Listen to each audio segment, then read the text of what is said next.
October 1st, 2013. 3:15 p.m. Glen Park Library, San Francisco. Ross Ulbricht sits in the science fiction section. On his screen, $18 million in Bitcoin transactions, 957,000 registered users, and a criminal empire that processes more drugs than some cartels. In exactly 47 minutes, FBI agents will tackle him to the floor. But right now, he's checking messages from a hitman he hired to kill someone who threatened his dark web empire. The message reads, "Job done. Expect payment." Ross Ulbricht believed he was building a revolution, a libertarian paradise where people could buy and sell anything without government interference. A digital utopia founded on freedom, privacy, and cryptography. Instead, he became the kingpin of the internet's most notorious criminal marketplace.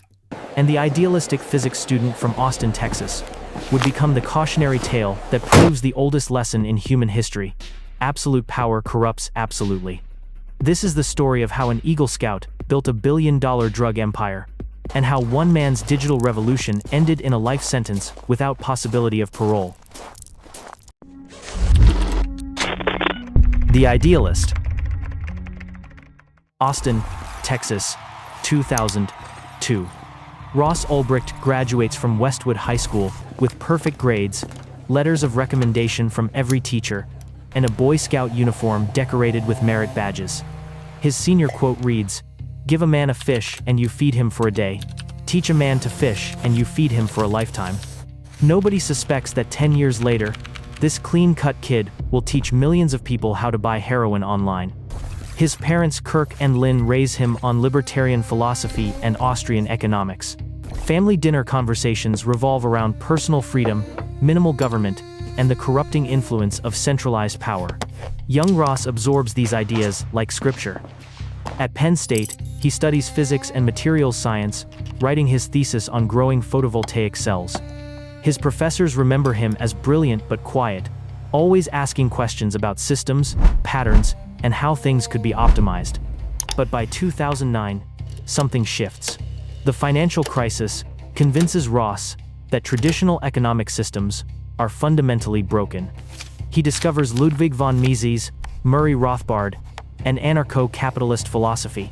The ideas consume him. He writes in his journal, "I want to use economic theory as a means to abolish the use of coercion by government. Just as slavery has been abolished, I believe violence, coercion, and all forms of force by one person over another can come to an end." Noble words. They won't stay noble for long. The birth of a digital nation. January 2011. Austin apartment. Ross sits surrounded by computer equipment, Bitcoin mining rigs, humming in the background. He's spent months studying Tor hidden services, cryptocurrency anonymity, and the architecture of anonymous marketplaces.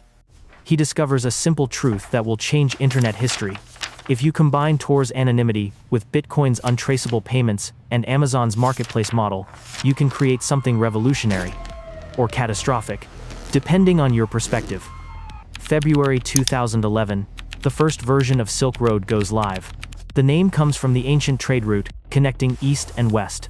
Ross sees himself as a modern merchant, facilitating exchange beyond government control. The initial design is crude but functional. Vendors list products. Buyers browse catalogs. Bitcoin handles payments through an escrow system. Tor encryption keeps everyone anonymous. The first listings appear: small amounts of marijuana, psychedelic mushrooms, LSD tabs. Ross, using the pseudonym Dread Pirate Roberts from The Princess Bride, personally approves every vendor and product. His vision is idealistic, almost to the point of naivety. No violence, no stolen goods, no child exploitation, no assassination services. Just peaceful trade between consenting adults who happen to want drugs that governments have arbitrarily criminalized. By summer 2011, Silk Road has 340 users and processes $15,000 in weekly transactions. Word spreads through Reddit, drug forums, and cryptocurrency communities. The impossible has become real. A place where you can buy drugs as easily as ordering books from Amazon.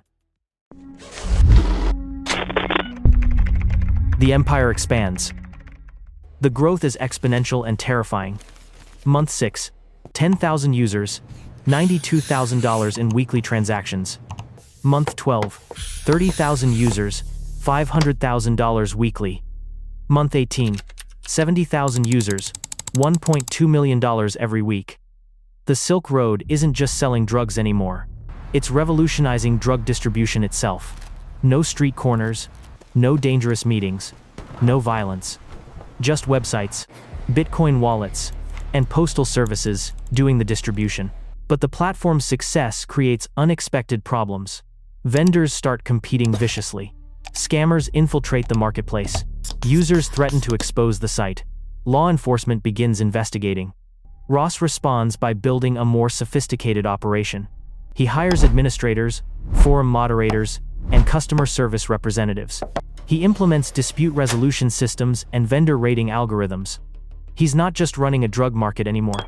He's governing a digital nation.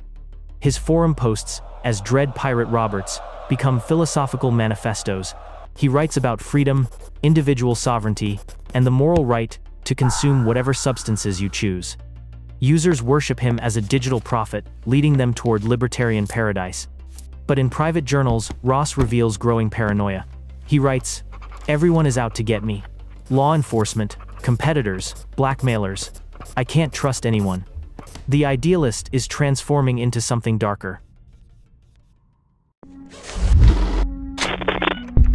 When ideology meets reality. March 2013. Curtis Clark Green, a Silk Road administrator in Utah, is arrested by DEA agents who seize $350,000 from his account. Facing decades in prison, Green cooperates, provides DEA with evidence about Silk Road's operations. Ross receives word that his trusted lieutenant has become a government informant. In his mind, this isn't just betrayal, it's an existential threat to everything he's built. This is the moment when Ross Ulbricht, the idealistic libertarian who opposed all violence, crosses a line that will define his legacy forever. He contacts someone on the dark web who claims to provide violence services. The messages, later recovered by the FBI, are chillingly casual. "I need a trusted contact who deals with permanent solutions. He's in Utah. I can provide the full file." The hitman quotes $80,000 for the job. Ross negotiates down to $40,000 and sends the Bitcoin payment from his personal wallet. 3 days later, the hitman sends photographic proof, a staged image showing Curtis Green appearing dead in a bathtub. In reality, DEA agents orchestrated the entire scene. Green is alive and cooperating. But Ross believes he's crossed an irreversible line, and his response reveals how completely power has corrupted the ideals he once claimed to defend. He writes in his journal, "I ordered a hit today. I felt a lot of fear and guilt, but I knew it was necessary. This is what running the Silk Road requires." Over the following months, Ross allegedly orders 4 more murders. Total cost: $730,000 in Bitcoin. His targets: people who threatened to expose Silk Road, attempted blackmail, or stole from the marketplace. None of these planned operations were ever carried out. Every hitman was either an undercover agent or a scammer taking Ross's money. But Ross believed they were real. And that belief reveals the complete transformation from idealistic student to ruthless criminal kingpin. The hunters close in. FBI Cyber Division, May 2013. Special Agent Christopher Tarbell leads a team hunting Dread Pirate Roberts. They've traced Bitcoin transactions, analyzed writing patterns, monitored forum posts, and infiltrated Silk Road as vendors and buyers. But the Silk Road's security architecture is formidable. Tor routing makes servers untraceable. Bitcoin mixing services obscure financial trails. Ross uses multiple VPNs and never logs in from the same location twice. The breakthrough comes from unexpected places. IRS agent Gary Alford discovers ancient forum posts where someone asked technical questions about Tor hidden services and signed them Ross Ulbricht before quickly editing them. Another agent finds a Stack Overflow programming question posted by Ross Ulbricht asking how to connect to Tor hidden services with PHP, exactly the programming challenge needed to build Silk Road's backend. The pattern emerges. Ross's earliest technical questions, posted before he understood operational security, created a digital fingerprint connecting his real identity to Dread Pirate Roberts. Homeland Security intercepts a package of fake IDs addressed to Ross's San Francisco apartment. The IDs match descriptions of documents purchased by Dread Pirate Roberts on Silk Road forums. By September 2013, the FBI knew who Dread Pirate Roberts was. They knew where he lived. They knew he checked Silk Road daily from various San Francisco locations. They just need to catch him logged in, with the site's administrative controls accessible, before he can encrypt or destroy evidence.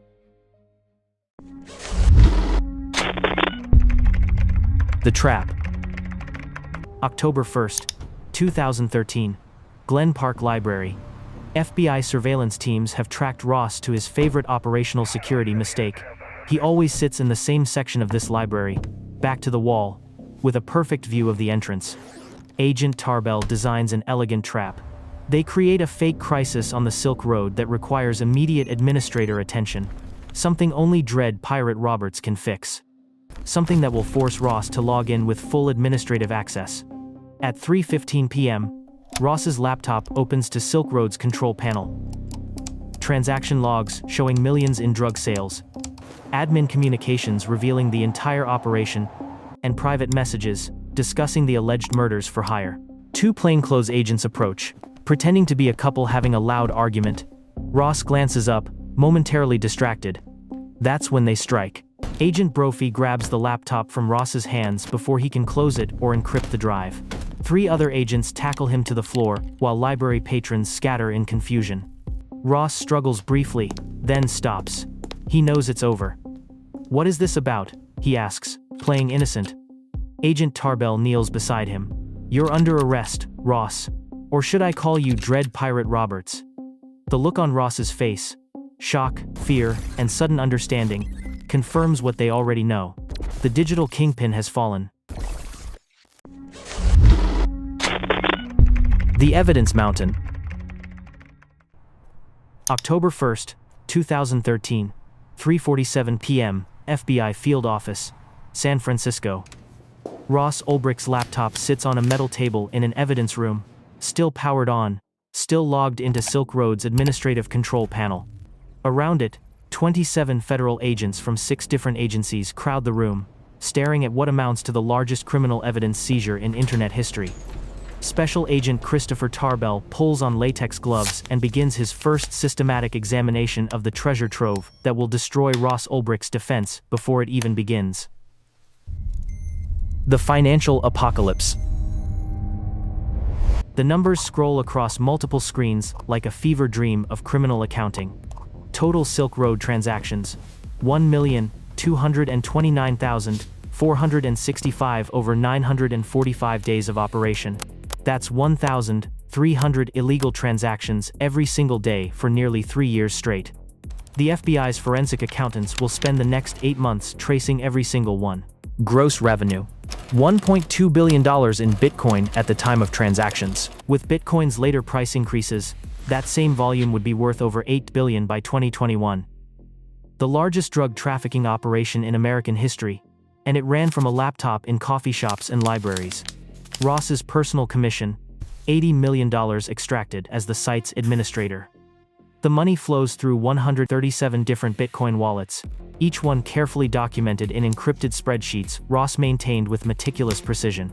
But it's the geographic distribution that truly horrifies investigators. Silk Road transactions originate from 152 countries across 6 continents. Antarctica is the only landmass without recorded sales. The marketplace reached literally everywhere else humans live. Agent Tarbell opens a file labeled Vendor Statistics Master, and his jaw drops. The vendor empire, 3,877 registered vendors operating across 34 countries, 67 vendors processing over $1 million each in total sales. Top vendor, Nod, $8.2 million in heroin sales over 18 months. Second, Super Trips, $6.7 million in MDMA and LSD. Third, Xanax, $5.3 million in pharmaceutical drugs. The spreadsheet includes Ross's personal notes evaluating vendor performance like a corporate manager reviewing quarterly reports. Nod, excellent stealth, never a single interception. Promote to featured vendor. Super trips. Quality issues reported. Warning issued. Monitor closely. Doc Xanax. Perfect ratings. Customer service outstanding. Allow increased listing limits. A physics student from Texas had built a more efficient drug distribution network than the Sinaloa cartel, and he managed it like a Fortune 500 company. The fatal errors. Agent Tarbell compiles a list of Ross's mistakes that led to his capture. Error 1. Early forum posts, 2011. Posted technical questions about Tor hidden services using his real name before editing them. Google cached the originals. Digital fingerprint was created. Error 2. Stack Overflow question, 2012. Asked a programming question about PHP and Tor connectivity from an account named Ross Ulbricht. The exact technical problem needed to build Silk Road's backend, connecting his real identity to the project. Error 3. Fake ID. Purchase 2013. Ordered fake IDs on Silk Road and shipped them to his San Francisco apartment. Customs intercepted the package, the address tied back to his real identity. Error 4. Using a personal laptop 2011-2013. Never separated personal computing from the Silk Road administration. The same laptop held personal emails, PR, communications, admin tools, and incriminating journal entries, a single point of failure. Error 5. Consistent patterns, 2011-2013. He always logged in from the San Francisco area, using the same coffee shops and libraries. Those geographic repetitions created a surveillance pattern once his general location was known. Error 6. Not delegating special arrangements, 2013. He personally negotiated all alleged contracts rather than using trusted intermediaries, creating a direct communication trail linking Dread Pirate Roberts to violent for hire plots. Error 7. Keeping detailed records, 2011-2013. Maintained an encrypted journal, financial spreadsheets, and communication archives, all backed up on the laptop. Perfect evidence once the device was seized. Any one of these errors might have been survivable. Together, they created an unbreakable chain of evidence connecting Ross Ulbricht to Dread Pirate Roberts to Silk Road, to multiple felonies carrying life imprisonment. The trial. United States v. Ross William Ulbricht. January 2015. Ross's defense is straightforward. He created the Silk Road as an economic experiment, but handed control to others before it became a massive drug marketplace. The real Dread Pirate Roberts is someone else. The jury doesn't buy it. Prosecutors present overwhelming digital forensics, linking Ross to every major Silk Road decision. His IP address, his Bitcoin wallets, his writing patterns match Dread Pirate Roberts perfectly. Parents of overdose victims testify about children who died from drugs purchased on Silk Road. DEA agents describe the platform's massive scale. Computer forensics experts walk through the technical evidence connecting Ross to the site's daily operations. The defense argues entrapment and government overreach. They claim Ross is a scapegoat for a phenomenon bigger than any individual. After 3 hours of deliberation, the jury returns guilty verdicts on all 7 counts: money laundering, computer hacking, conspiracy to traffic narcotics, continuing criminal enterprise. The violence for hire charges are dropped due to insufficient evidence, but the remaining convictions carry a maximum sentence of life in prison. The sentence. May 29, 2015. Sentencing hearing. Ross addresses the court, his voice breaking with emotion. "I've made some very serious mistakes. I wish I could have my actions back. I've had my youth, and I know you must take away my middle years. But please leave me with my old age." Federal prosecutors demand a harsh sentence to deter future digital criminals. They argue that Ross showed no remorse and continued running Silk Road even after learning about overdose deaths. Judge Catherine Forrest delivers the sentence that will define Ross Ulbricht's legacy. "What you did was unprecedented. You were captain of this ship. The stated purpose was to be beyond the reach of the law. You are being sentenced for your own conduct, not a drug war policy debate. Life imprisonment without possibility of parole, plus 40 years concurrent on other charges." The courtroom erupts. Ross's mother screams. His father collapses in tears. Supporters chant "Free Ross" as marshals remove them. At 31 years old, Ross Ulbricht will spend every remaining day of his life in federal prison. The legacy. Ross Ulbricht sits in FCI Tucson, Arizona, where he will die unless his sentence is commuted. His supporters call him a political prisoner, punished for ideas, not actions. His detractors call him a drug kingpin who facilitated addiction and death. The truth lives somewhere in between. Silk Road proved that darknet markets are possible. After Ross's arrest, dozens of copycat sites emerged. Alphabay, Hansa, Dream Market, Wall Street Market, each one growing larger and more sophisticated than the last. But Ross's story reveals something more disturbing: how quickly idealism transforms into tyranny when combined with absolute power and zero accountability. The Eagle Scout became a kingpin. The libertarian philosopher allegedly became a contract killer. The revolutionary became exactly what he claimed to oppose. In prison, Ross writes philosophical essays about freedom, regret, and redemption. He maintains that Silk Road represented a noble experiment corrupted by circumstances beyond his control. But the evidence suggests otherwise. It suggests that Ross Ulbricht faced the oldest test in human history: what happens when one person holds unlimited power, and failed completely. His life sentence stands as a warning. In the digital age, revolutionary ideals and encrypted communications can create empires. But they can't protect you from the human weaknesses that destroy every empire eventually: pride, paranoia, power. The same forces that corrupted every kingdom in human history corrupted Ross Ulbricht's digital nation exactly the same way. The revolution failed. The revolutionary remains in prison. And the dark web drug markets continue growing, now processing over $1 billion annually across dozens of platforms that learned from Ross's mistakes. The kingpin fell. But the kingdom he created keeps expanding, exactly as he predicted in his final journal entry before arrest. Silk Road will live forever, even if I don't.